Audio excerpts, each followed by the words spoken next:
There was no real discussion with anybody about A, whether this was a good idea, B, whether having the most modern railway in the world was a good idea, and C, whether these were the right routes to go.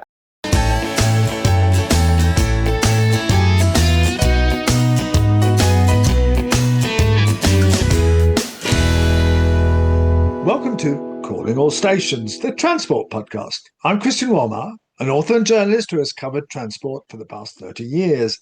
In every episode, we try to keep you up to date with the most engaging news stories, policy developments, and interviews in the transport world. And with me is my regular co-presenter, Mark Walker, who has spent decades looking at transport policies and legislation. So, Mark, I think we've got a special issue today. Oh, it's a very special edition today, and hello to you, Christian, and hello to our listeners. We were kindly offered an interview by you with Sally Gimson, who has a new book coming out at the end of August on the whole story of High Speed 2. And it's an extensive interview. I think our listeners will find this very insightful and interesting. And here we are, Sally Gimson and Christian Walmar. I'm with Sally Gimson, who has written a fantastic book called Off the Rails, the Inside Story of HS2. And I must say, it really is the inside story of HS2, as you've never heard it before. And I thought that as an excellent thing for this podcast, we would devote really pretty much the whole of this podcast to talking to Sally about the book, about HS2, and maybe with some possible conclusions. So, Sally, why exactly did you write a book about HS2, and what got you kicked off on it? So I think the thing that I was interested most about HS2 was the political story behind it, and that's what I've tried to highlight most in the book. How did we end up having a railway which cost billions of pounds more than we said it was going to cost in the first place, ended up just going to Birmingham and no further, instead of going to sort of Manchester and Leeds, which is what originally it was supposed to do. I'd also been a councillor in Camden, so Right, that's why you got involved, because it starts in Camden. Because it starts in Camden, it starts in Euston, and when I was a councillor, there were huge rows about knocking down that area of London, what compensation was going to go to local residents. So that was the original interest, and obviously they knocked down a perfectly good council estate. They knocked down the old Temperance Hospital, which had been abandoned, but they knocked down a hotel, perfectly good hotel, yeah, and so on. Yeah, so I can imagine there were rows about that. So there were huge rows about that, and also they weren't originally going to give much compensation for the local residents who lived there. So the council was fighting when I was there, and the leader of the council was fighting to make sure that the people who were going to displace by the railway got somewhere else to live, because HS2 people literally turned up one day at Camden Council and says, "We're going to knock down this part of your borough." And weren't offering much compensation. And weren't offering much compensation for this.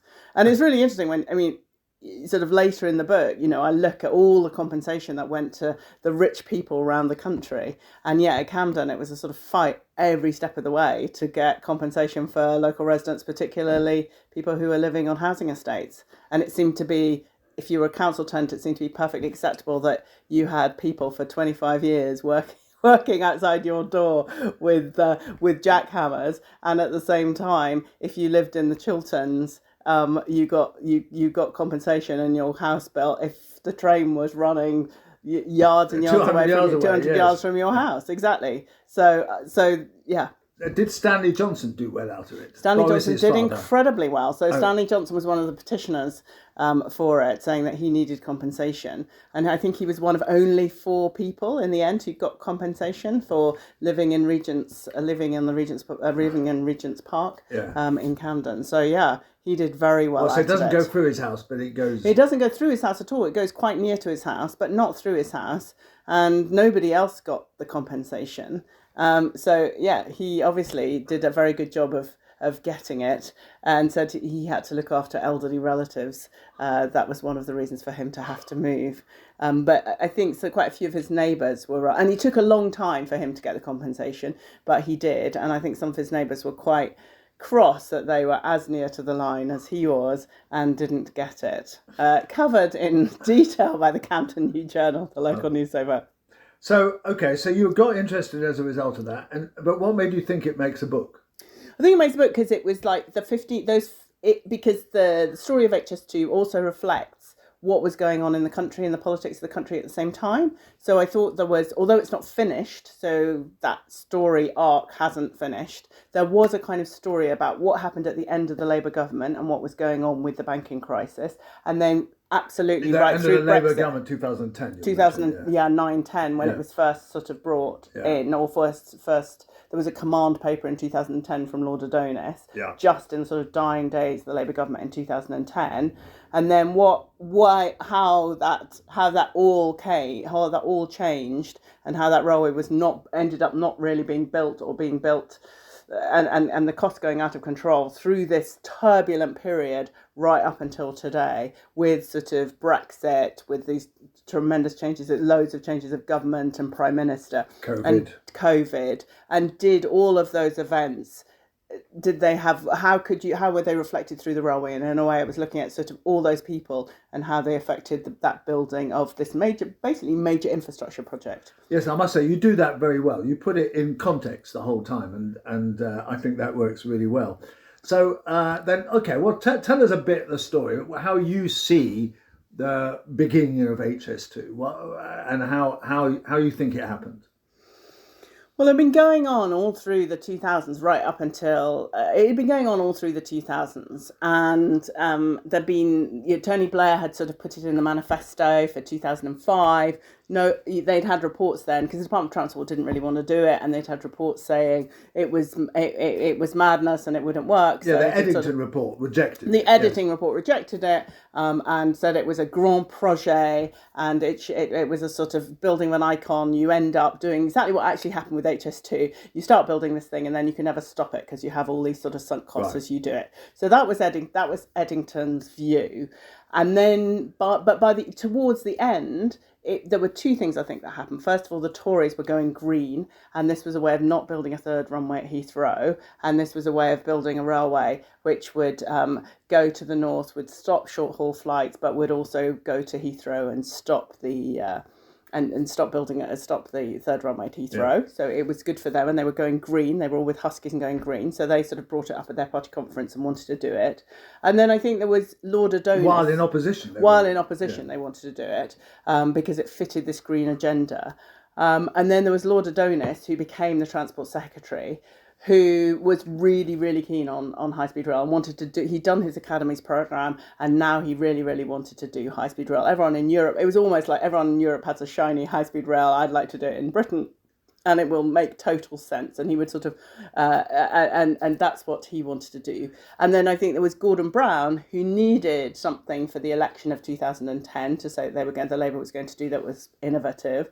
And secondly, I think that after the banking crisis, there was a genuine thought that the whole country was dependent on London, and that actually joining London up with the northern cities, and then probably joining the northern cities up after that, was a way of rebalancing the economy, which became this debate, as we know, all through from 2010 right up till today, about balancing the economy, northern powerhouse, how you get that going and don't just depend on London. So there were all these sort of factors came together. That's really interesting. That it was a kind of all the arrows were pointing in the same direction, as it were, and it kind of worked.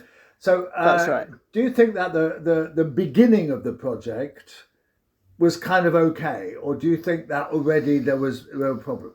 Well, I think there were real problems at the beginning, because I think first of all they wanted it to be the fastest, the best, the most modern railway in the world, and they were going to sort of throw money at this to have it. It was going to be better than France, it was going to be better than Spain, it was going to be better than anywhere else and more modern.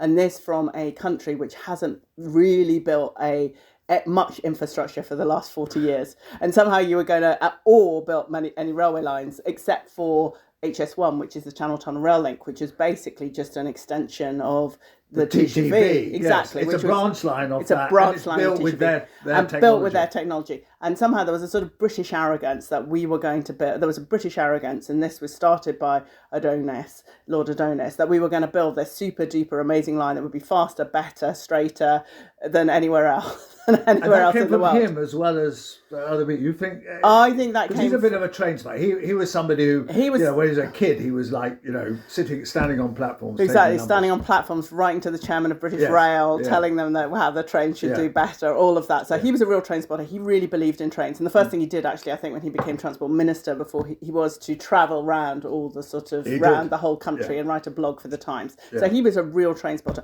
and I think he did. He wanted the biggest and the best and the most modern, and that's what he asked the engineers and the engineers to come up with. And so I think and he decided the route. He literally apparently had a big sort of map on his wall, and the route was there, and he was sort of tinkering. Even with though the route they claimed afterwards there were 19 different routes or something. Exactly, they claimed after, but no. And you don't think that's right? No, there were lots of different stations in London stations that they were thinking of, but I don't. And obviously there were sort of thoughts about different routes and why this route would work and what wouldn't work. But I think the route was set in stone pretty early on. And not only that, but there was no consultation with anybody. This was and I think this is a huge that comes mistake. across in the book. There was a top-down project. No one was. They were consulted towards the end or paid off through the whole project. But actually, there was no real discussion with anybody about A, whether this was a good idea, B, whether having the most modern railway in the world was a good idea, and C, whether these were the right routes to go. And I asked the Department of Transport, some as senior civil servants in the Department of Transport, and they said, oh yes, but if we had started to talk to people, then all the land would have been blighted from here to Manchester, and we could never have gone ahead with it. But I do think there's a happy middle way. There's a middle way between this huge sort of top-down thing and something where you really do start listening to experts. Because Christian, they weren't listening to you, and you had lots of you've been doing this for a long time. You had lots of sort of expert views about what should happen, and yet I don't think anyone came to you and talked about that. I was invited into the Treasury once. Yeah, exactly. And the Treasury tells you everything because it became all about the money and not really about the engineering. But we can also talk about that. Okay, so we get the Tory government, who I was always rather surprised at this, was equally enthusiastic. But you've explained that to some extent. It was their sort of green phase, when their logo went green with a little tree and stuff, didn't it? Exactly, and George Osborne actually was a real promoter of this. He really wanted to do it because MP for Cheshire constituency. MP for Cheshire constituency, although the train very neatly goes underneath or bypasses some of the richer parts of Tatton. But yes, he was very keen on that, and he was, because of that and because it was near Manchester, he was very keen on this, on the Northern Powerhouse, as we know, on Northern Powerhouse Rail, and he was very keen on the rebalancing the economy. I think rightly so. Yeah. I don't know whether HS2 was the answer to that, but definitely rightly so in thinking about rebalancing the economy. And HS2 for him was a way of doing that. It was a way of really kick-starting that, joining up the north, and also then starting some of that that sort of east to west sort of bit of the mantelpiece, as Henry Morrison now calls it. Okay, so we get the Tories behind it, and he's very keen. Yeah, and he's very keen, and somehow. David Cameron very keen. He's keen too. Yeah. I think he backs Osborne more than anything. Right. He's keen in the sense that he backs Osborne. Again, Lee Lee doesn't go through his part of Oxfordshire either. Okay, so we get to 2014, 2015, and they draw up a bill. They managed to get a bill, and they managed to get it through nearly the whole of Parliament, with everybody supporting it. They do manage to get it through.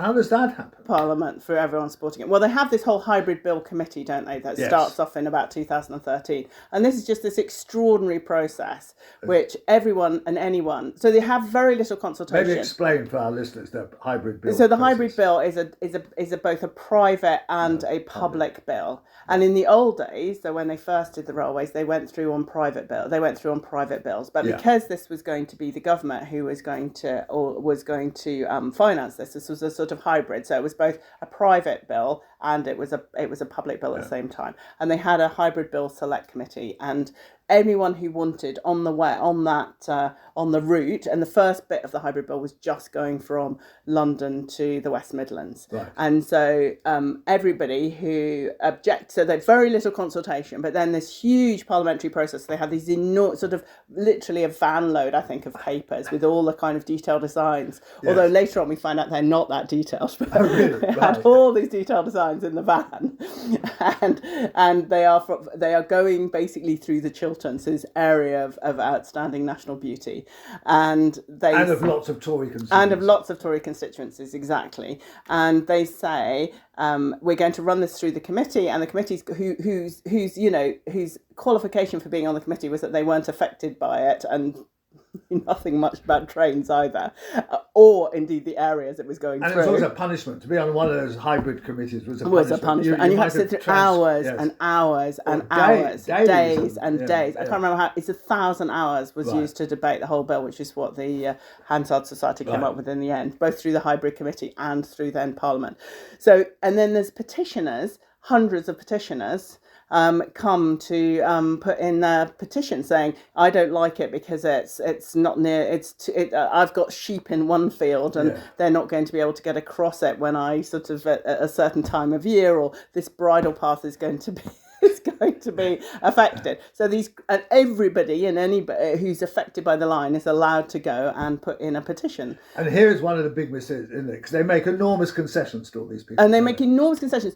And the National Audit Office writes a few years later that they went £1.2 billion worth of concessions to these people.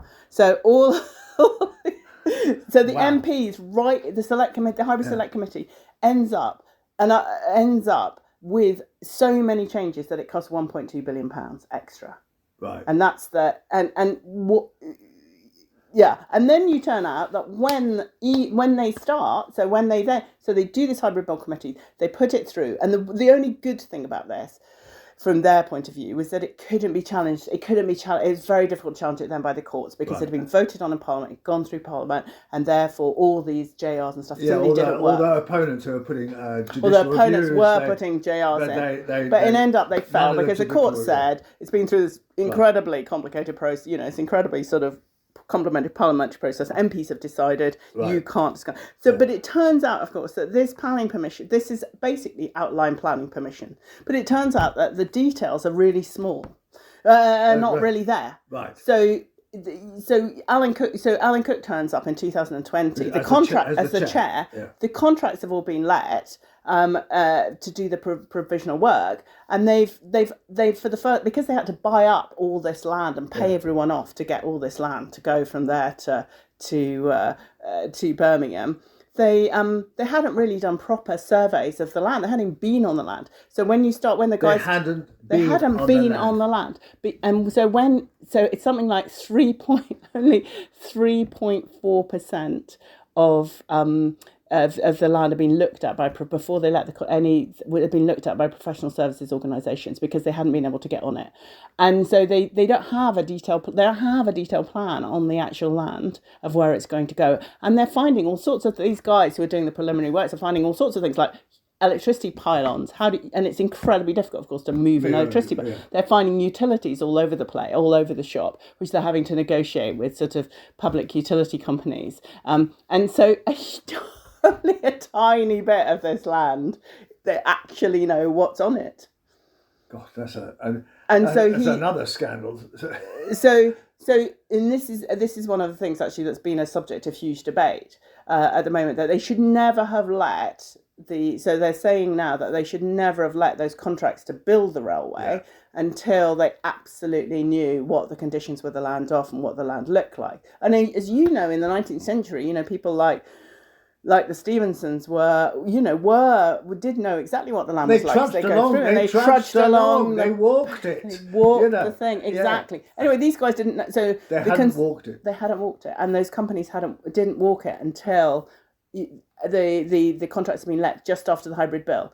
Now, and then the contracts were let, the notice to proceed, which we can talk about. With very little detail. Notice to proceed and then contracts, or is it? So it was notice to proceed, and then they could let the contracts for people to actually build the railway. But they had very little information. They still had, by the time they did that, they still had very information about the land. But the thing is that if we talk about that notice to proceed, it happened in the middle of COVID.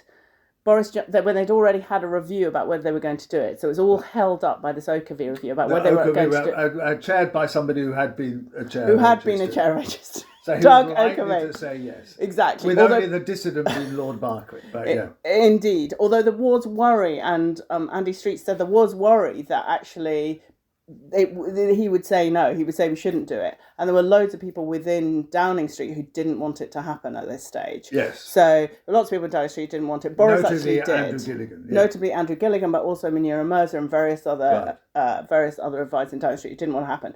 So people like Andy Street actually got some PR companies to make a PR case for this in 2020.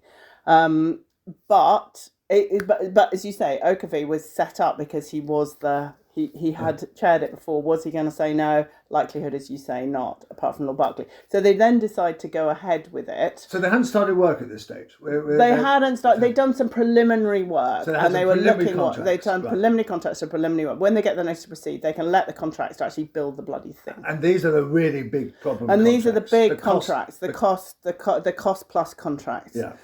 That they let. So these are not, because they don't know what the condition of the land is or how much it's going to cost, or they start to really sort of pay for these contracts without really knowing what at all the costs are going to be. And the Department for and everyone's running about because they all know that it's going to be really, really expensive. There's something and I need to look at the numbers. 2,000, at least 2,000 for a few years. There's like 2,000 extra asks for money during this period.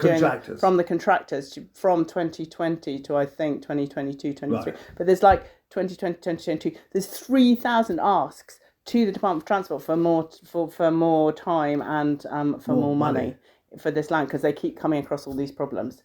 And there's and the people are running HS2 and in the Department of Transport now are saying, well, we shouldn't have given the notice to proceed then. It should have. You need to plan before you start building, and you need to know exactly what the land looks like and what you're building before you let these big contracts. But what did they do between 2015 and 2020? Well, it was very hard to tell. So I said, so there's this and I'm told, so it was I couldn't get to the bottom of that. What happened? They did they were doing these preliminary works, but they were still buying up the land at that stage, I think, and I couldn't find out what was going on. And everybody said, well, all our bandwidth was taken up by Brexit. Yes, but, So all the bandwidth was taken up by Brexit. Everyone took their eye off the ball. Alan Cook's. They then have a change of prime minister. He does this review because in the ministerial kind of in his campaign to be prime minister, he's asked what he's going to do about HS2. So of course, He demurs. He says, I'm going to have a review. Is what he says. Apparently, he says, He doesn't say definitely going ahead, definitely cancelling or stuff. He just says I'm going to have a review. So at that stage, actually, that was another stage where it could have been probably cancelled. Yeah, but we seem to have 4 or 5 years lost. But we seem to have which I asked what the hell was going on in those after the break. So it's 2016 to about 2019. Right, okay. We don't really know what's happening. We just don't. I mean, they put out some contracts, so companies are, looking at the land and finding these pylons and realising it's going to be terribly difficult to move them and all of that, but we don't really know. Not much happens. Right. And then there's this thing, we've got to get on with this, because if we don't get on with it, and the whole of HS2 itself rather collapses. So when Alan Cook gets there in 2020, he finds this sort of dysfunctional board where there's sort of everyone's, dysfunctional board and nothing much is happening. Right, and one of the problems highlighted in all these NAO reports and various others is over the governance, isn't it? Where nobody seems to be in charge. HS2 Limited seems to be in control, but nobody's in control of HS2 Limited. I mean, what do you make of that? Well, so what comes out of this is that the Department of Transport doesn't understand the complexity of what they're commissioning, or indeed the magnitude of it. This is by far the biggest infrastructure project in Europe. Right. And they have a handful of engineers within the Department for Transport who don't and no expertise, nothing to compare it with, no big infrastructure projects that they've ever done before, and I think they're completely and utterly out of their depth, and they don't really understand how complicated this is. Have you got any idea what they should have done? Well, I think if they wanted to build this high-speed railway. Yeah. Well, I basically think they should have just. I mean, you probably should have bought the jobs here, but you should have just bought it from Spain. I mean, you should have bought. They have it in Spain. Yeah. They've had it. They've been developing. From Spain. Not just bought the expertise, because actually there were some Spanish people. There were Spanish. There was a European company in each of the consortiums that were building the railway. No, it's like it's Lego. Really, you should have bought. You should have bought You should have come back from having this super duper fastest railway in the world, got to be really straight, got to be really fast. You should have said, look, this expertise has been around in Europe since the 1980s, and they've developed it in places like Spain and even France. They've developed a system. We should be literally more or less like IKEA, buying it off the shelf and laying it in Britain if we want to build a high-speed rail. We shouldn't be reinventing that wheel, not understanding the magnitude of what we're doing, being badly ripped off in all of this. We should have just taken it. And obviously there's a question of whether it would be built in Britain. There's obviously a question of how those jobs would work. But basically we should have bought it like an IKEA flat pack from somewhere like I wouldn't necessarily buy it from China, because I think that's a whole other can of worms. Yeah. But I think we should have bought it from another European country who's done it well. Spain is the obvious example. They've got it right. They've got the whole thing down to a T. They've built a whole network for £50 billion. Exactly.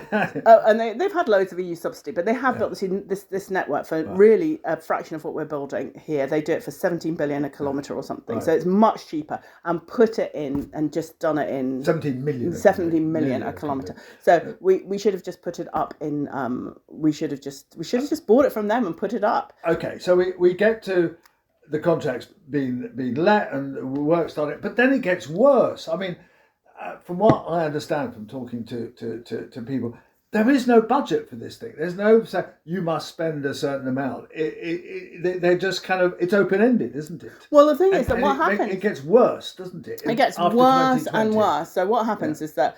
So Alan Cook comes in here and does his review and says it's going to cost about 80 billion quid, something in that sort of region. And Chris Grayling says, read my lips. This is what Alan says. He says, Chris Grayling comes up, read my lips. Chris Grayling, the Transport Secretary at the time. It's going to cost 57.3 billion or something. And so there's a real dilemma. There's this huge gap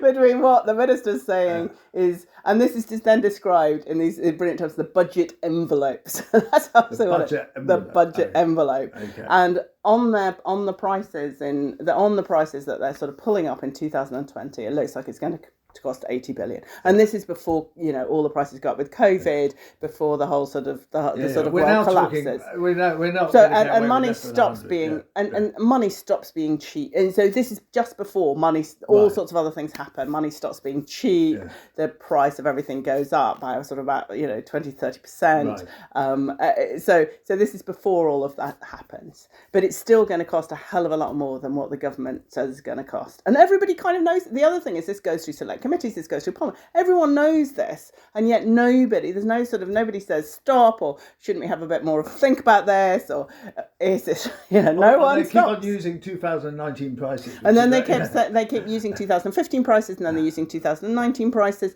so they're never actually using the prices for the day. So it all becomes incredibly, and they keep changing the prices and the price thing, and it's almost impossible. And they have hundreds and hundreds of papers which come out.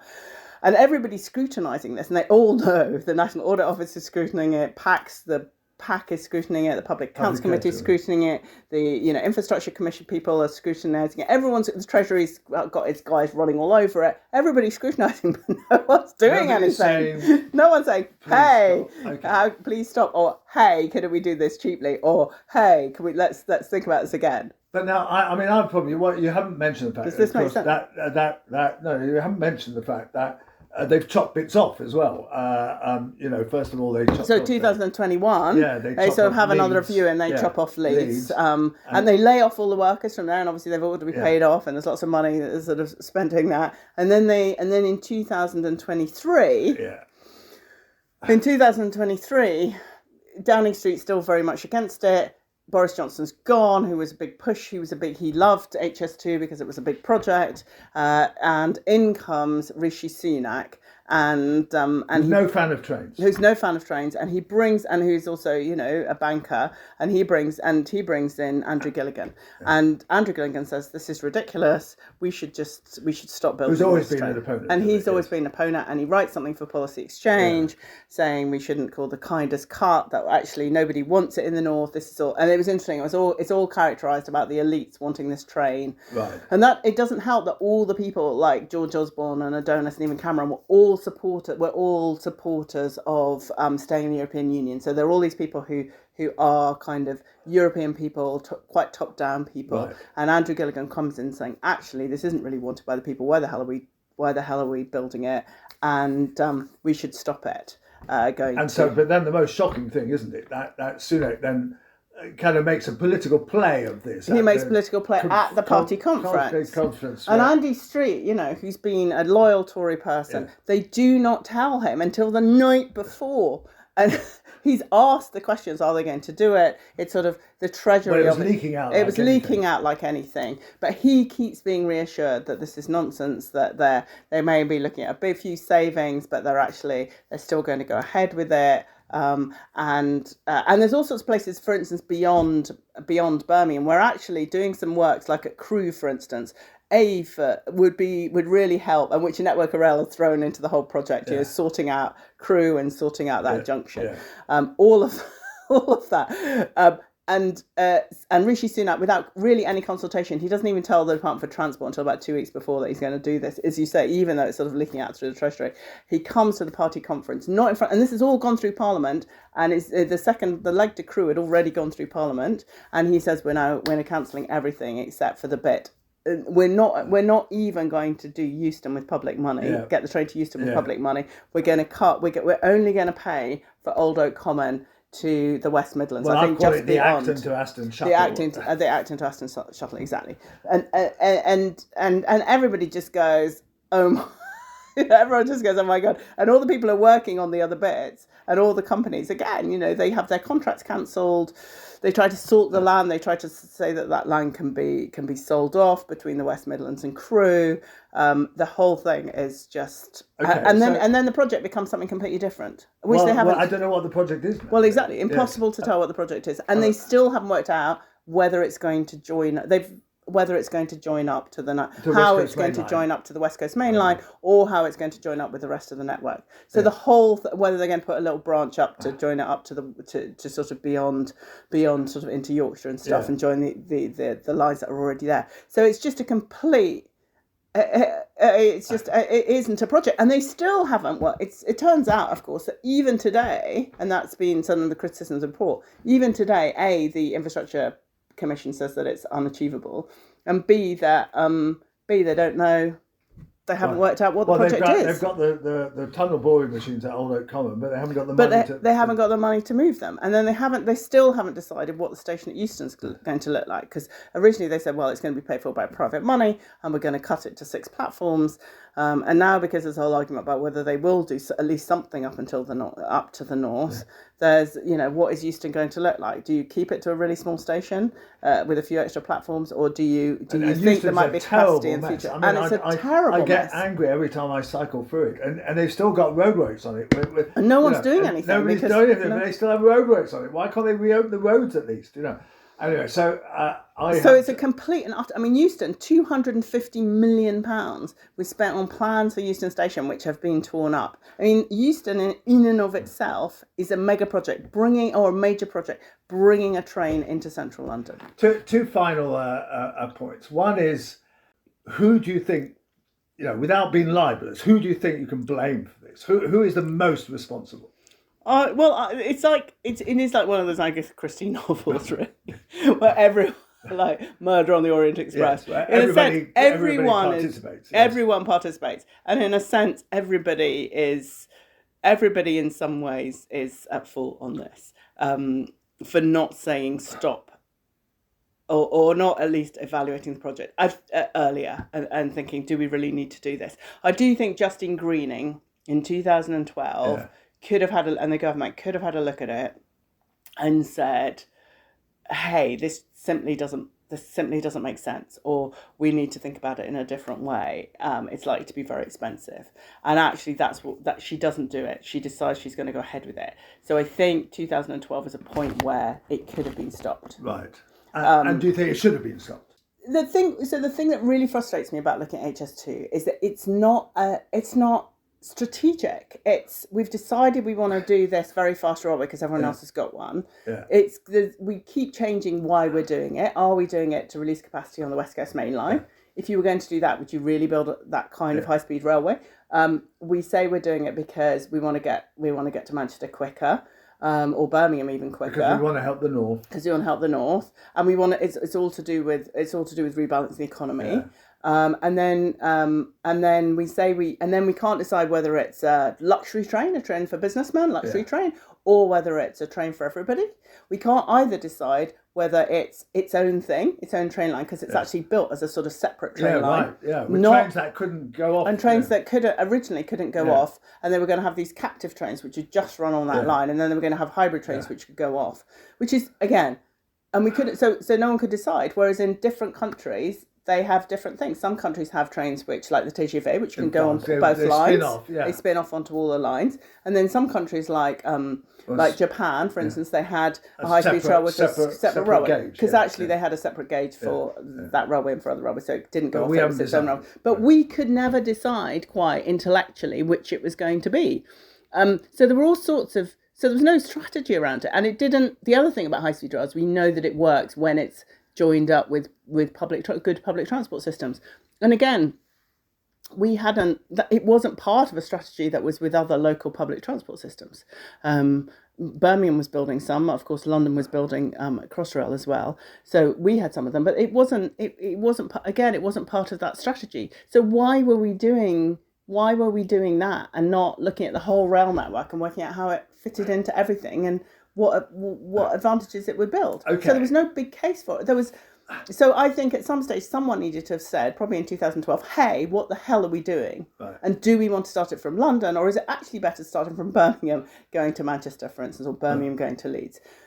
But no one stopped and asked about the whole principle of this and what the strategy. There is one hero in your book, and that's the Tory minister Andrew Stevenson. And Andrew Stevenson was the one. Great. He had the role of HS2 minister, and he took it very seriously. He did, and he was really. I think he was really great. He took it really seriously. He had these meetings with he got everyone in the room.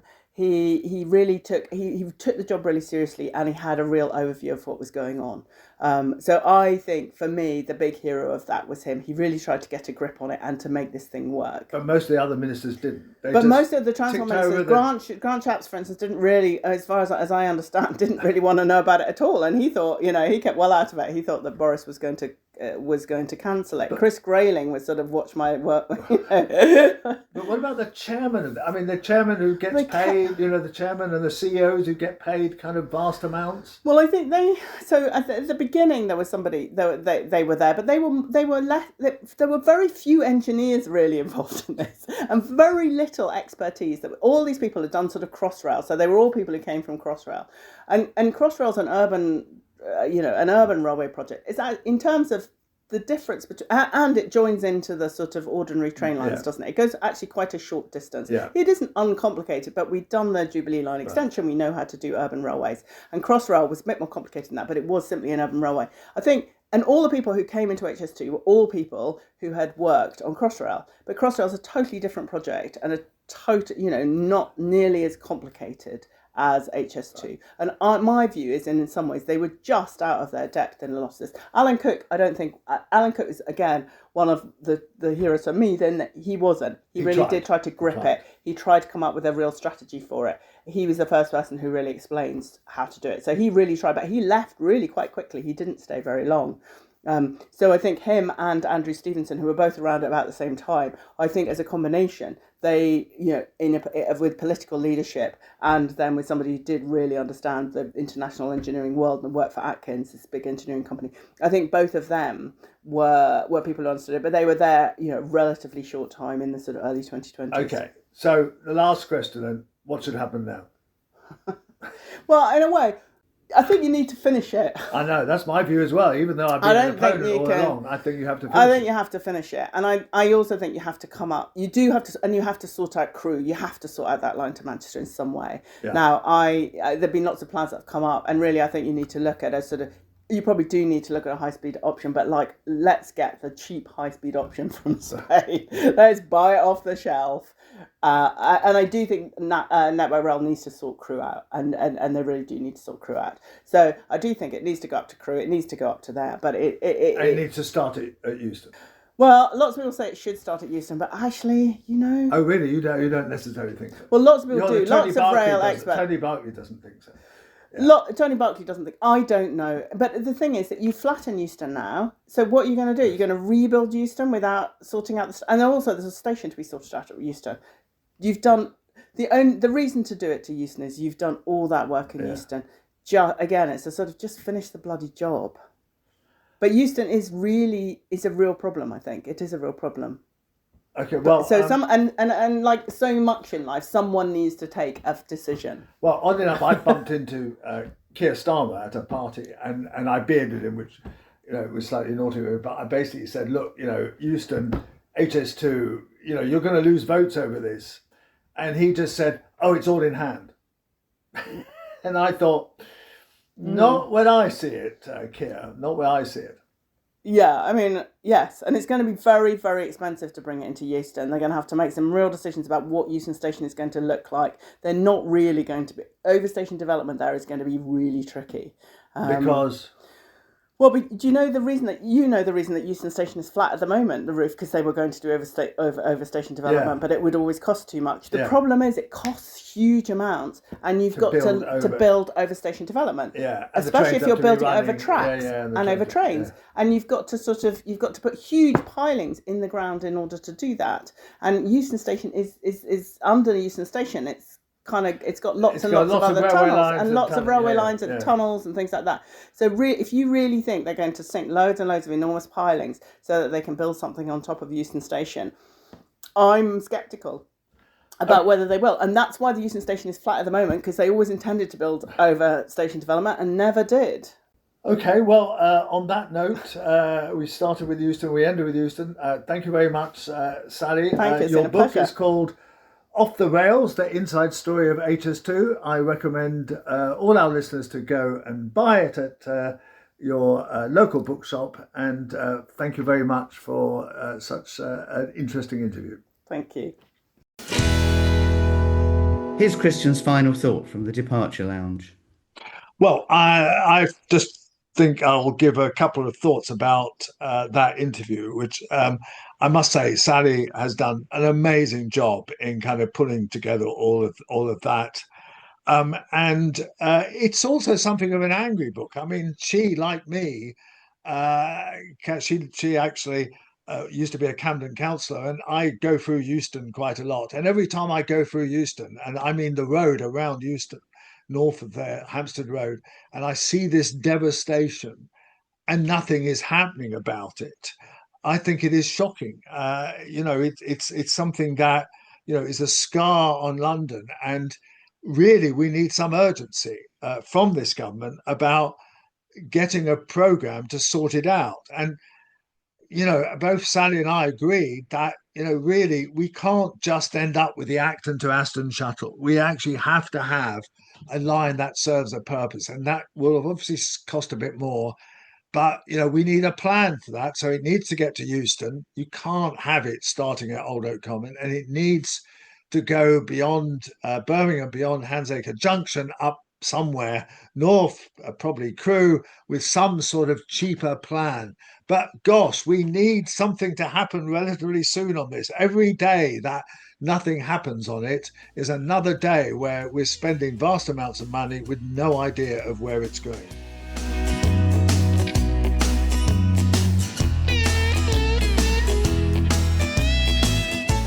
Calling All Stations, the Transport podcast with Christian Walmart, is produced by Cogitamus Limited, a leading provider of public affairs consultancy services in the sector.